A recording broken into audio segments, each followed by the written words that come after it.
I think it is clear to believe in the power of ideas. Fresh thinking to the Manhattan Institute.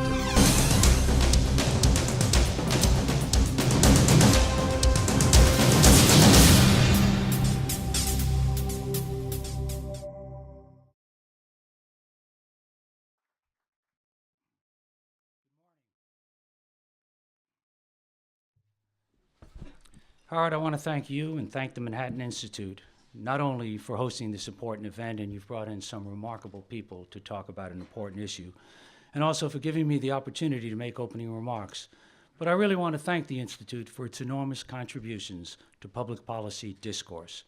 You know, no one agrees with everything that emanates from the Institute. In fact, I found that in the field of education, even its own fellows don't always agree with one another.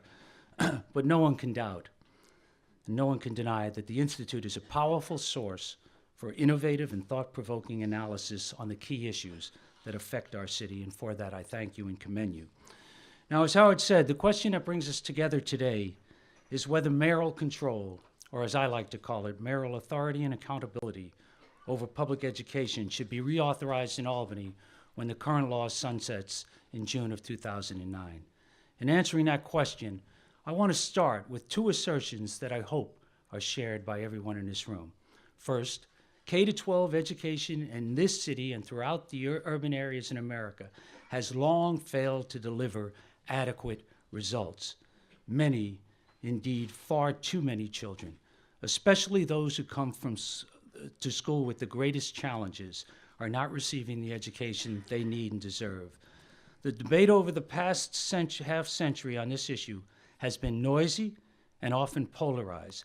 But the simple, if tragic truth, is that more than 50 years after Brown versus the Board of Education and 25 after A Nation at Risk, we have an enormous racial and ethnic achievement gap that is now being exacerbated by the growing achievement gap separating this country from our global competitors.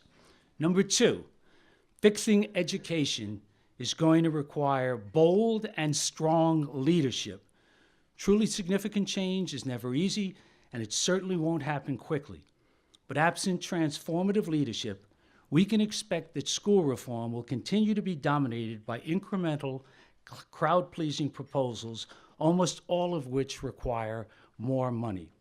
We know from experience, those proposals have been enacted, but we know from experience that they won't have anywhere near the necessary impact. Now, if you accept those two fundamental points, then the next question we need to discuss is what governance structure is most likely to get us the leadership we need to do the transformative work that we know must be done. And I submit the answer to that question is strong mayoral authority and accountability, essentially the system we've had here in New York City since 2002, when Mayor Bloomberg was courageous enough to go to Albany and work with our legislature and governor to get this done.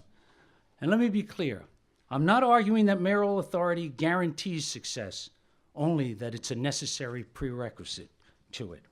Why do I say that? For two reasons. One, by definition, any other form of governance will be weaker, less stable, and less accountable to the city, all things that undermine the possibility of the necessary strong leadership.